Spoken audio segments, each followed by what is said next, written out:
أعوذ بالله من الشيطان الرجيم. بسم الله الرحمن الرحيم. يا أيها النبي قل لأزواجك وبناتك ونساء المؤمنين يدنين عليهن من جلابيبهن ذلك أدنى أن يعرفن فلا يؤذين وكان الله غفورا رحيما. قال النبي صلى الله عليه وسلم لم تزل في سخط الله حتى يرجع في بيتها. قال النبي صلى الله عليه وسلم اللهم صل على محمد وعلى آل محمد كما صليت على إبراهيم وعلى آل إبراهيم إنك حميد مجيد. اللهم بارك على محمد وعلى آل محمد كما باركت على إبراهيم وعلى آل إبراهيم إنك حميد مجيد. اللهم صل على محمد وعلى آل محمد كما صليت على إبراهيم وعلى آل إبراهيم إنك حميد مجيد. اللهم بارك على محمد وعلى آل محمد كما باركت على إبراهيم وعلى آل إبراهيم إنك حميد مجيد. يا رب صل وسلم دائما أبدا على حبيبك خير الخلق كلهم. محترم حضرات، میرے ایمانی بھائیوں، اللہ تبارک و تعالی کا بے حد فضل کرم احسان ہوا جس اللہ پاک نے ہماری زندگی میں پھر سے یہ جمعہ کا دن نصیب فرمایا. مزید کرم ہوا کہ دنیا کی مشغولیات سے نکال کر اپنے پاک گھر میں آنے کی توفیق عطا فرمائی. مزید کرم ہوا تھوڑی دیر کچھ کہنے اور سننے کی توفیق عطا فرمائی. اللہ تبارک و تعالی مجھے صحیح کہنے اور ہم سب کو اس کے اوپر عمل کرنے کی توفیق عطا فرمائے. پچھلے جمعہ بات چلی تھی قل للمؤمنین یغضوا من ابصارہم ویحفظوا فروجہم ذلک ازکی لہم. اس آیت کے ضمن میں اللہ تبارک و تعالی نے نبی اکرم صلی اللہ علیہ وسلم کو دنیا میں بھیجا اور اللہ کے رسول صلی اللہ علیہ وسلم نے انسان کو زندگی جینے کے تمام آداب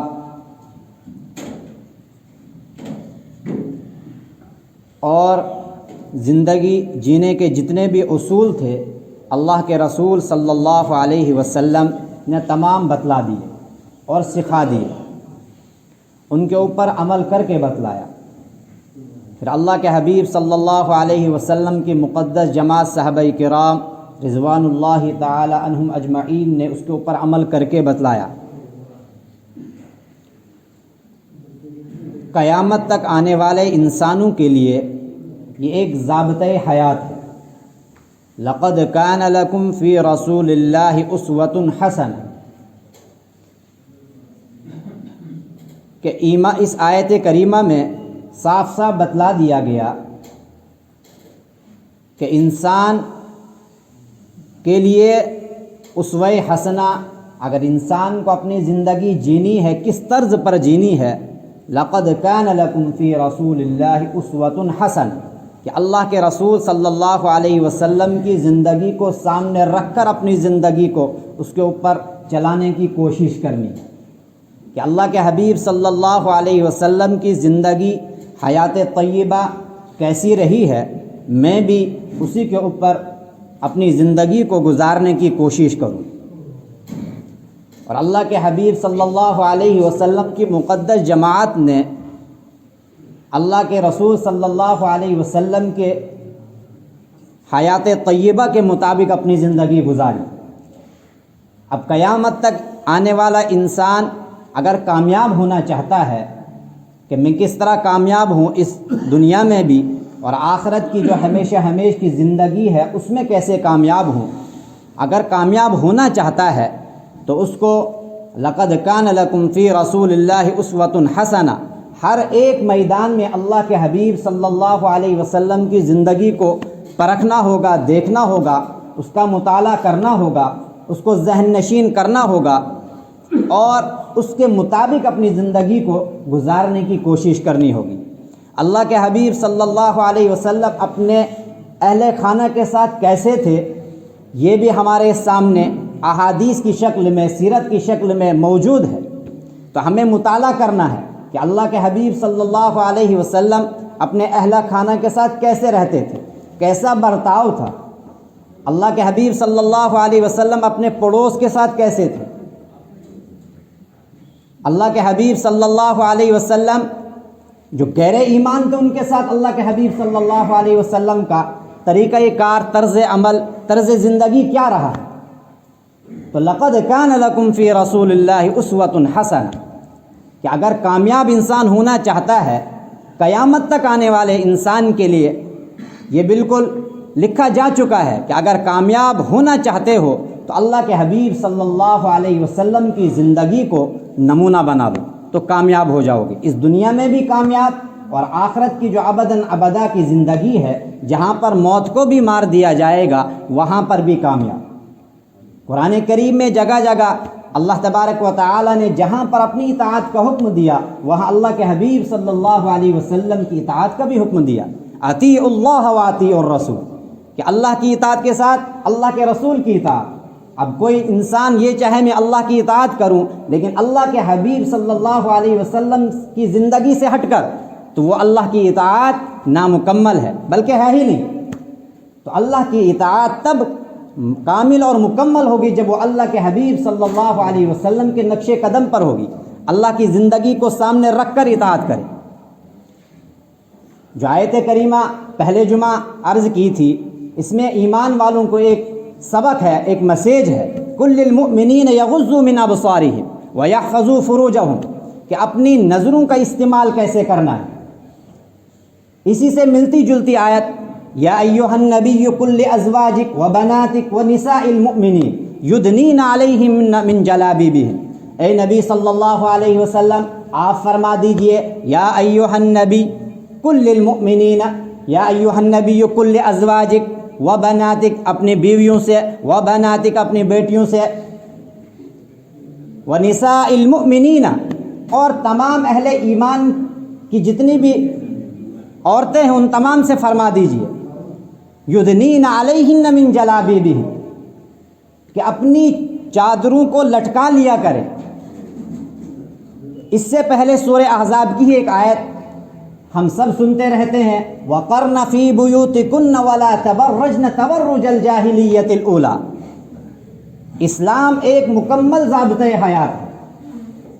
اسلام نے ہمیں بتا دیا کہ مرد کا کیا مقام ہے، عورت کا کیا مقام ہے۔ مرد کے ذمے بھی کام سپرد کر دیے گئے، عورت کے ذمے بھی کام سپرد کر دیے گئے، لیکن اس دنیا کی باغ دوڑ میں آج الٹی ہی گنگا بہہ رہی ہے۔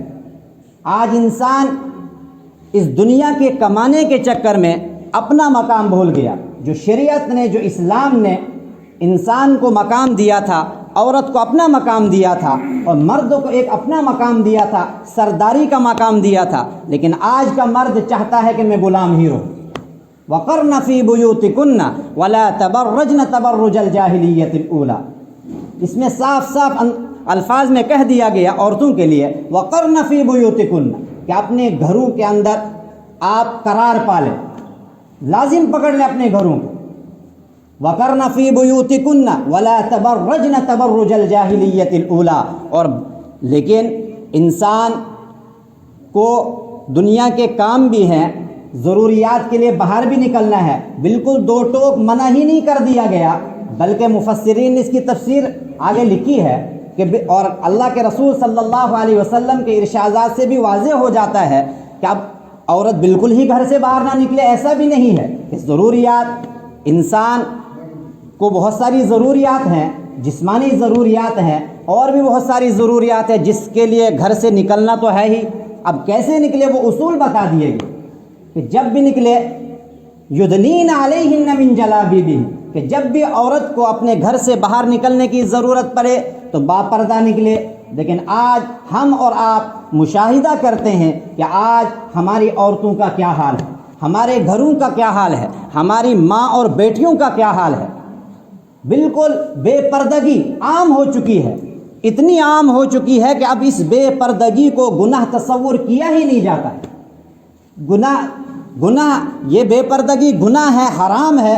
جس بات کا قرآن کریم سے ثبوت ملتا ہے کہ اس کے خلاف ہم کر رہے ہیں، لیکن ہمارے دل میں بالکل افسوس تک نہیں ہوتا، ہم کبھی سوچتے بھی نہیں ہیں کہ کیا ہم گناہ کر رہے ہیں یا نہیں، اللہ کے حکم کو توڑ رہے ہیں یا نہیں۔ اللہ کے حبیب صلی اللہ علیہ وسلم کے ارشادات کہ کتنی وعیدیں آئی ہے کہ جب ایک عورت بے پردہ گھر سے نکلتی ہے تو ملائکہ اس کے اوپر لعنت کرتے ہیں، اللہ یہاں تک کہ وہ گھر میں واپس نہ آ جاتی ہے۔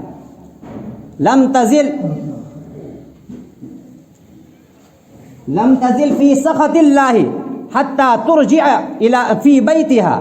حضرت میمونہ رضی اللہ تعالیٰ عنہ اس حدیث کی راوی ہیں کہ جب عورت جب بے پردہ گھر سے نکلتی ہے تو اللہ تبارک و تعالیٰ کی برابر اس کے اوپر ناراضگی رہتی ہے، یہاں تک کہ وہ اپنے گھر میں واپس آ جاتی ہے۔ یہ کب کہ جب عورت بے پردہ گھر سے نکلتی ہے۔ تو آج ہم نے اپنے ذہن سے، اپنے سلیبس سے یہ نکال ہی دیا کہ ہم اپنی ماں، بہن، بیٹیوں کو کم سے کم اس کی ترغیب دیں کہ باپردہ باہر سے نکلا جائے۔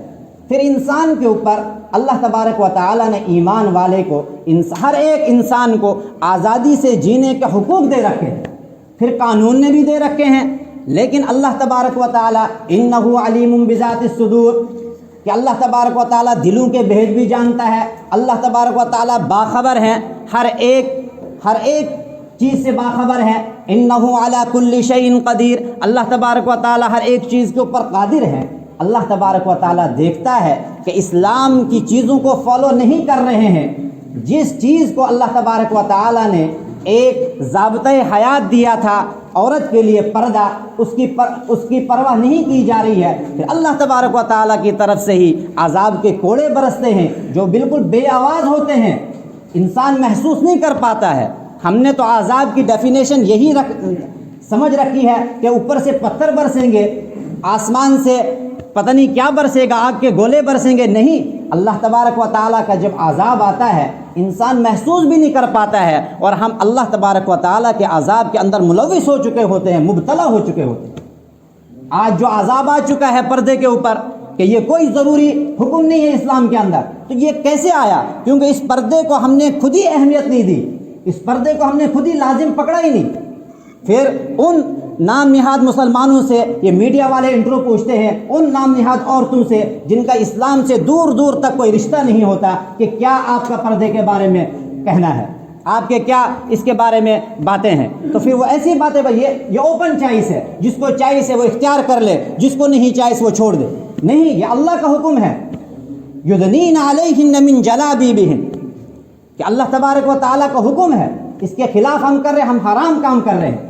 لیکن یہ کہاں سے ان کو بولنے کا موقع ملتا ہے؟ جب ہم ان کاموں کے اوپر اللہ تبارک و تعالیٰ کے قانون کو جب ہم خود توڑتے ہیں۔ اللہ تبارک و تعالیٰ دیکھ رہا ہے، ان بطش ربک لشدید، اللہ تبارک و تعالیٰ کی رسی بالکل جب پکڑ لیتا ہے تو بڑی سخت مضبوطی سے پکڑ لیتا ہے۔ اللہ تبارک و تعالیٰ نے انسان کو آزادی دے رکھی ہے، لیکن ان قوانین کے اوپر ہم عمل نہیں کرتے ہیں، شریعت کے جتنے بھی احکام ہیں، لیکن پھر انسان کرنا چاہتا ہے، پھر کرنے نہیں دیا جاتا ہے، پھر انسان بھوکلا جاتا ہے اور ایسی ایسی باتیں کہتا ہے کہ یہ ظالم حکومت ہے، یہ ایسا ہے، اس میں اسلام کو مٹایا جا رہا ہے۔ لیکن قرآن کریم کہتا ہے بما کسبت ایدیہم، کہ جو بھی آپ کے اوپر یہ تمام مظالم ڈھائے جاتے ہیں، جو بھی آپ کے اوپر حالات آتے ہیں، یہ آپ کے ہاتھوں کی کمائی ہوتی ہے۔ وَإِذْ قُلْنَا لِلْمَلَائِكَةِ اسْجُدُوا لِآدَمَ فَسَجَدُوا إِلَّا إِبْلِيسَ وَإِذْ قَالَ رَبُّكَ لِلْمَلَائِكَةِ إِنِّي جَاعِلٌ فِي الْأَرْضِ خَلِيفَةً۔ قرآن کریم میں اللہ تبارک و تعالیٰ نے جب فرشتوں سے کہا کہ میں خلیفہ بنا رہا ہوں زمین کے اندر، تو کیا اللہ تبارک و تعالیٰ خلیفہ نافرمان کو بنائے گا؟ وَأَنْتُمُ الْأَعْلَوْنَ إِن كُنتُم مُؤْمِنِينَ، کہ تم ہی سر بلند رہو گے ان کنتم مؤمنین، لیکن شرط لگا دی کہ بشرط کہ تم ایمان والے رہو۔ تو ایمان کا تقاضا کیا ہے؟ خالی نماز پڑھ لینا ایمان کہلاتا ہے؟ روزے رکھ لے ایمان ہو گیا؟ کہ جتنے بھی شریعت کے احکام ہیں، جس کے گھر کے اندر کیسے رہنا ہے، باہر کیسے رہنا ہے، اخلاق کیسے ہونے چاہیے، کردار کیسا ہونا چاہیے، باطن کیسا ہونا چاہیے، ظاہر کیسا ہونا چاہیے، گھر میں آئے تو کس طرح آئیں، گھر والوں کے ساتھ کیسے پیش آئیں، گھر سے باہر نکلنے کی ضرورت پڑے تو کیسے نکلے۔ جب ان تمام چیزوں کا انسان اللہ کے حبیب صلی اللہ علیہ وسلم کی زندگی کو دیکھے گا اور اللہ کے حبیب صلی اللہ علیہ وسلم کی سیرت کو پڑھے گا، صحابہ کرام کی زندگی کا مطالعہ کرے گا، تو پتہ چلے گا کہ صحابہ کرام نے اور اللہ کے حبیب صلی اللہ علیہ وسلم اپنے اہل خانہ کے ساتھ کیسے تھے۔ ایک قرآن کریم کی ایک آیت کا ٹکڑا فَاسْأَلُوهُنَّ مِنْ وَرَاءِ حِجَابٍ ذَلِكُمْ أَطْهَرُ لِقُلُوبِكُمْ وَقُلُوبِهِمْ، یہ کن سے کہا جا رہا ہے؟ صحابہ کرام سے کہا جا رہا ہے، جن صحابہ کرام کے بارے میں اللہ تبارک و تعالیٰ نے بہت سارے پروانے قرآن کریم میں دیے، رضی اللہ عنہم ورضوا عنہ، اولئک هم المفلحون، اولئک هم الراشدون۔ یہ ان صحابہ کرام سے کہا جا رہا ہے کہ جب بھی امہات المؤمنین سے کسی مسئلے کے بارے میں آپ کو کوئی مسئلہ پوچھنے کی ضرورت پڑ جائے، فَاسْأَلُوهُنَّ مِنْ وَرَاءِ حِجَابٍ، کہ پردے کو لازم پکڑ لینا۔ تو آج ہم کیا کہتے ہیں؟ دل صاف ہونا چاہیے جی، پردے کی کوئی ضرورت نہیں۔ تو صحابہ کرام کے بارے میں اگر ایسا کہا جاتا، آج 1400 صدی پیچھے والا دور ہے، شر ہی شر، انسان باہر نکلے تو گمراہی پھیلی ہوئی ہے، دجالی فتنہ چاروں طرف سے ہے۔ آج کیسے انسان کہہ سکتا ہے میرا دل صاف ہے؟ تو شریعت کے جتنے بھی اصول ہیں، جتنے بھی قوانین ہیں، جتنے بھی ضابطے بنائے گئے، یہ انسان کے حق میں ہے، لیکن انسان سمجھتا ہے یہ ظلم ہے۔ یہ ظلم نہیں ہے، یہ انسان کے حق میں فیصلے ہیں کہ جب ایک عورت باپردہ گھر سے نکلے گی تو تمام فتنوں سے محفوظ رہے گی۔ یا ایھا النبی قل لازواجک وبناتک ونساء المؤمنین یدنین علیہن من جلابیبہن ذلک ادنی ان یعرفن فلا یؤذین۔ اسی آیت میں آگے بتا دیا گیا ذالک ادنی ان یعرفن فلا یؤذین، تاکہ آپ کو تکلیف نہ پہنچائی جائے، آپ کو اذیت نہ دی جائے۔ تو کیا تکلیف اور اذیت ہم اسی کو کہتے ہیں کہ چھیڑ چھاڑ ہی ہو تو تبھی تکلیف پہنچے گی؟ کیا نظروں سے تکلیف نہیں پہنچتی ہے؟ نظروں سے بھی تکلیف پہنچتی ہے۔ جو پاک دامن عورت ہوگی اس کو نظروں سے بھی تکلیف پہنچے گی۔ ہاں اگر کوئی اتنا پھر گر گیا ہو، اتنا ہی جس کو قرآن کریم نے کہا اولئک کالانعام بل ہم اضل، کہ جو چوپاؤں سے بھی گر جائے، جس کے دل کے اندر ایمان کی تھوڑی سی بھی رمق باقی نہ ہو، اس کے لیے پردہ اور غیر پردہ کوئی معنی نہیں رکھتا، وہ تو دور کی بات ہے۔ لیکن جس کے دل کے اندر تھوڑی سی بھی ایمان کی فطرت، جو فطرت اسلام پر انسان کو پیدا کیا جاتا ہے، اگر وہ فطرت تھوڑی سی بھی باقی ہوگی، وہ شرم کرے گا، حیا کرے گا کہ یہ اگر باپردہ ہے مجھے بھی اپنی نظروں کو جھکا لینا چاہیے۔ لیکن دعوت کون دیتا ہے اپنی طرف دیکھنے کی؟ جو بے پردہ گھر سے عورت نکلے وہ خود دعوت دے رہی ہے تو مجھے دیکھا جائے۔ اب برقع، ایک جس کو عام رواج آج پردے کے لیے کہا گیا برقع، آج برقع بھی اتنا فیشنیبل نکل چکا ہے کہ خود ہی وہ دعوت دیتا ہے مجھے دیکھا جائے۔ تو بالکل سیدھا سادہ کہ بڑی چادر لپیٹ لی جائے، بالکل کھلا ڈلا ہو، جس میں جسم کے اعضاء ظاہر نہ ہو، اسے پردہ کہا جاتا ہے۔ لیکن آج فیشن کی دنیا میں انسان اتنا فیشنیبل ہو چکا ہے، اتنا بہہ چکا ہے کہ اب پردے کو بھی فیشن کا رواج دے دیا، اس کو بھی بطور فیشن لگایا جا رہا ہے۔ تو جب عورت خود اپنی عزت کرنی چاہے گی، قرآن کریم کہہ رہا ہے کہ ذالک، یہ تمہارے لیے زیادہ بہتر ہے تاکہ تمہارے ساتھ چھیڑ چھاڑ نہ کی جائے۔ ذالک ادنی ان یعرفن فلا یؤذین وکان اللہ غفورا رحیما۔ آگے اللہ تبارک و تعالیٰ فرما رہے ہیں کہ اتنا سب کرنے کے بعد بھی اگر کچھ کمی کوتاہی رہ جاتی ہے، وَكَانَ اللَّهُ غَفُورًا رَحِيمًا، اللہ تبارک و تعالیٰ بہت زیادہ بخشنے والا ہے، بہت زیادہ رحم کرنے والا ہے۔ خود تو وہ باپردہ نکلی، بالکل باحیا طریقے سے نکلی، مجبوراً گھر سے نکلی، لیکن خبیث قسم کے، جن کے دلوں کے اندر خباثت بھری ہوئی ہے، جن کے دماغوں کے اندر خباثت بھری ہوئی ہے، وہ تب بھی تک رہے ہیں۔ وَكَانَ اللَّهُ غَفُورًا رَحِيمًا، اب اس عورت کے اوپر کوئی گناہ نہیں، اللہ بخشنے والا ہے، اللہ رحم کرنے والا ہے۔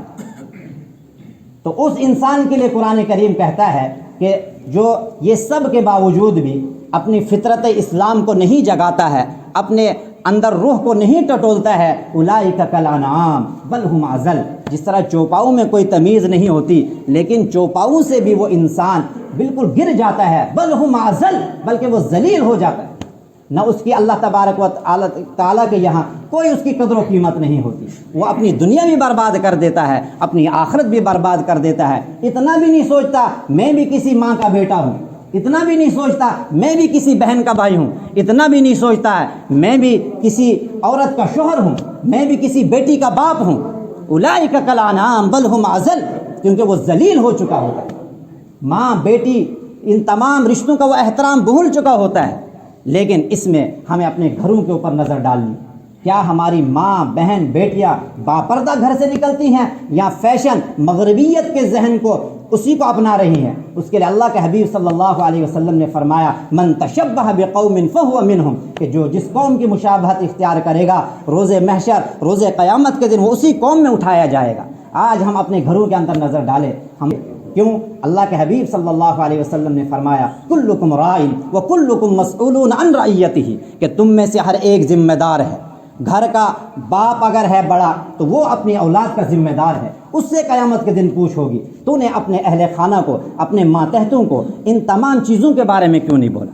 خود تو نمازی بن گیا، خود تو حاجی بن گیا، خود تہجد گزار بن گیا، خود سب کچھ کر لیا، لیکن اپنی بیٹی کو پردے کا نہیں بتا سکا۔ تو ان چیزوں کے اوپر عمل کرنے کی ضرورت ہے، ورنہ ایسا نہ ہو آج اگر پردے کے اوپر بات آ گئی کل ہماری نماز کے اوپر بھی بات آئے گی، کل ہماری ٹوپی کے اوپر بھی بات آئے گی، کل ہماری پگڑی کے اوپر بھی بات آئے گی، کل ہماری مسجدوں کے اوپر بھی بات آئے گی، ان کے اوپر بھی تالے لگا دیں گے۔ یہ تب ہوتا ہے جب اللہ تبارک و تعالیٰ دیکھ رہا ہے کہ یہ ایمان والا کتنا میرے حکموں کے مطابق چل رہا ہے، شریعت کے کتنے قوانین کو فالو کر رہا ہے، نہیں کر رہا، پھر یہ اللہ تبارک و تعالیٰ کی طرف سے عذاب کا کوڑا ہوتا ہے جو غیر محسوس طریقے سے ہم پر برس پڑتا ہے، ہمیں معلوم نہیں ہوتا۔ اللہ تبارک و تعالیٰ ہم سب کی حفاظت فرمائے، ہمیں عمل کرنے کی توفیق عطا فرمائے، بے پردگی سے ہم سب کی حفاظت فرمائے، ہماری نظروں کی حفاظت فرمائے۔ وما علینا الا البلاغ، جن حضرات کی سنتیں باقی ہیں وہ حضرات سنتیں ادا کرنے، 1-2 منٹ زیادہ ہو گئے، اس کے لیے معذرت۔